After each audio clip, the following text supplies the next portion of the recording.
Okay, so now we have all of our ribbon on, and now we're going to do what I call finishing off the back of the wreath. So we're going to flip it over to the back side, and we're going to kind of tie off these pipe cleaners. Now, the biggest thing is that, pipe cleaners have that metal in them, so we don't want it scratching your surface. So you totally do not need any tools. You can do this by hand, just by twisting and then folding down those edges of the pipe cleaners and tucking them back. Now, I like to use tools because it takes a toll on my hands over time. So basically, what I'll do is I'll twist off a few times. I actually will trim it. So if you have a pair of wire cutters, they're helpful. And then I'll just use my needle nose and kind of just twist those tips down. Okay. So we're going to just do this around the wreath. If you notice like something, this one maybe is rolled too far to the front, you can untwist it and adjust it.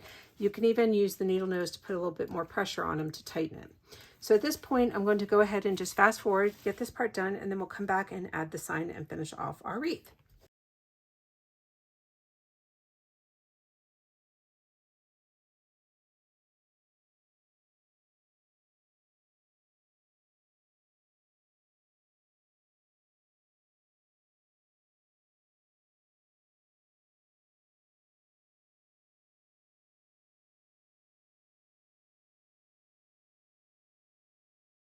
Okay, so we have all the pipe cleaners kind of tucked down.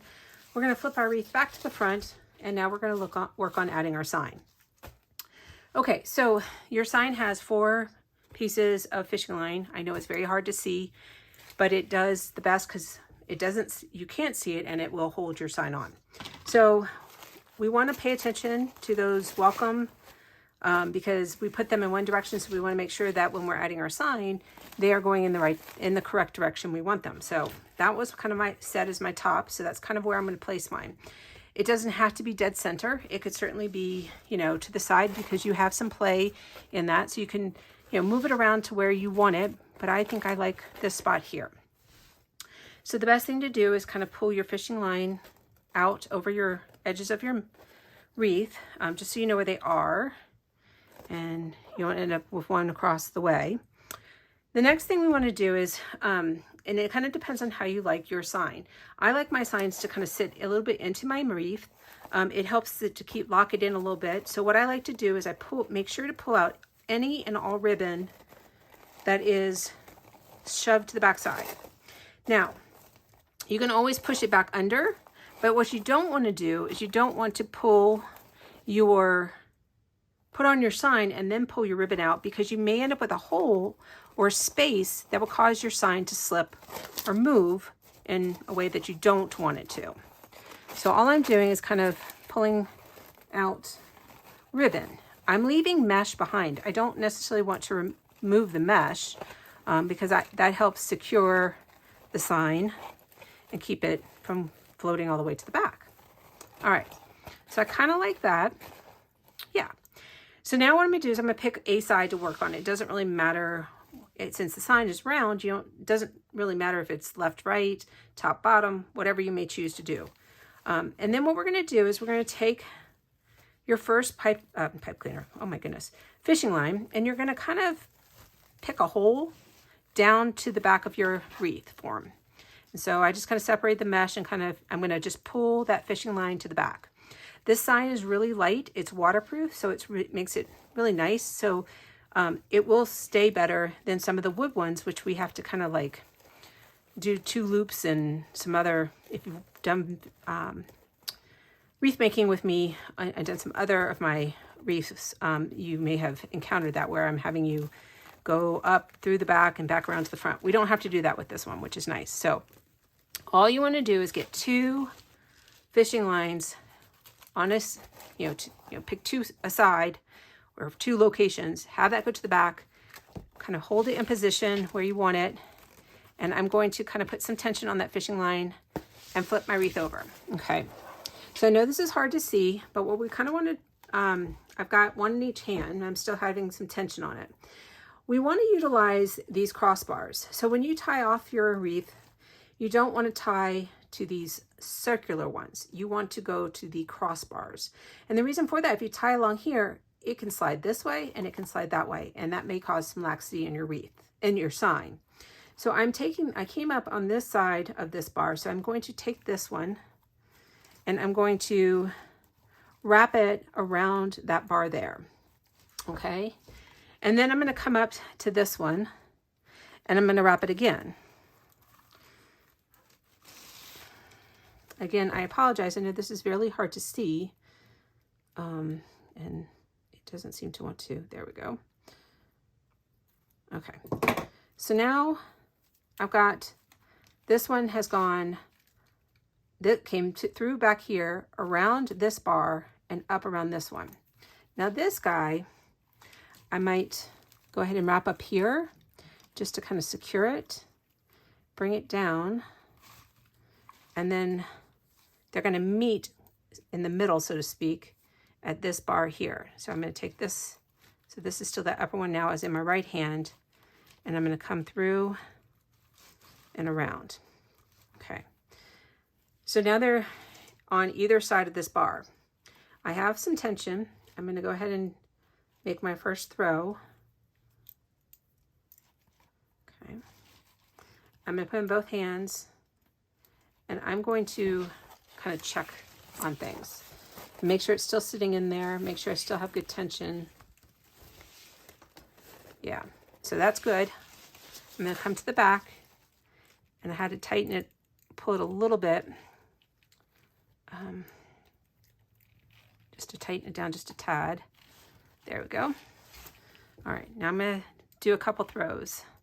And the reason for that is fishing line can sometimes slip, and particularly if you're not throwing great square knots, we want to make sure we get it really secure. So I did about 4, and then I'm going to tuck this around one of these bars and just do a few more throws. And then I'll trim the excess fishing line.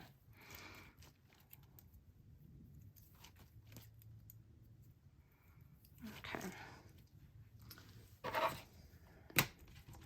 All right, so now we're going to do the same thing on the other side.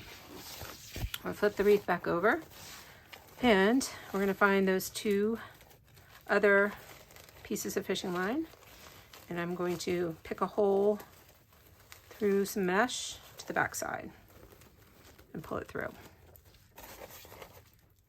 Okay, and then I'm going to come over here and do the same thing.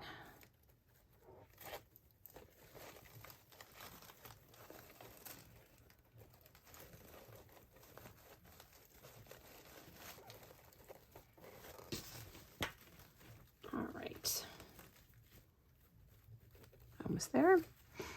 Okay. All right, so now I'm putting tension. Sorry, I'm trying to get myself positioned. I'm tangled in some of the back, in the mesh on the back. Okay, so I have both ends of the fishing line in my left hand. I'm checking my tension on the front, and I like where it's sitting. It's not squished all the way down in. It's sitting up, and I can still move things around and be able to adjust my ribbon once I get my sign secure. So I'm going to flip it to the back. And again, I'm kind of, this is going to be the one I'm going to tie off to, but I'm going to utilize the bars on the other side, opposite sides as well. So I'm wrapping around there, coming down and going around this bar. And then this one I'm going to come bring to this one, wrap it around, and come up and meet in the middle.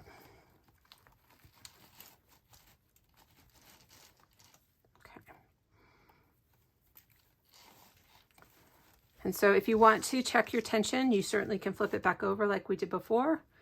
Usually the second one, you tend to have less slipping because you've already got the other one secure. So I'm going to go ahead and just tie off.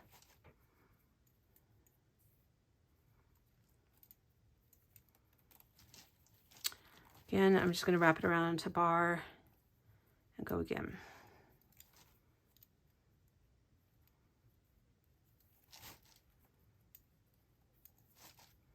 Okay. Now I'm going to go ahead and trim off those tails, and I'm going to flip it over to the front. Now at this point, you can certainly tweak your ribbon and get it how you want it. If you find you've got too much ribbon sticking around in front of your sign, you can certainly tuck those to the back. So it's really however you want to position things. If you find you've got some mesh that you rather tuck the mesh to the back. And I will be honest, and you will probably do this a bunch more times, even once it's up on your door or wall, because that is just how things go with when you are working with ribbon, because what might look good from looking from the top view may not be the same when you have it actually on your surface. So do that until you're comfortable. The last piece is if you're not using a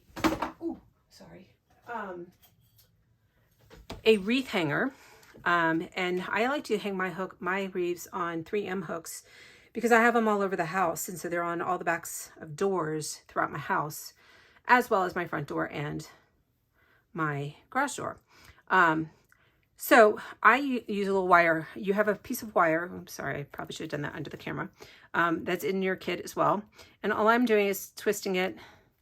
It's, again, something you don't need tools for. You can certainly mold the wire in your hands. I'm going to kind of come to the top part of my wreath and flip it over. And I'm going to add this to this bar up here. And this will enable me to hang it on a 3M hook. But again, you can just use the bars themselves. It's however you choose to hang your wreaths.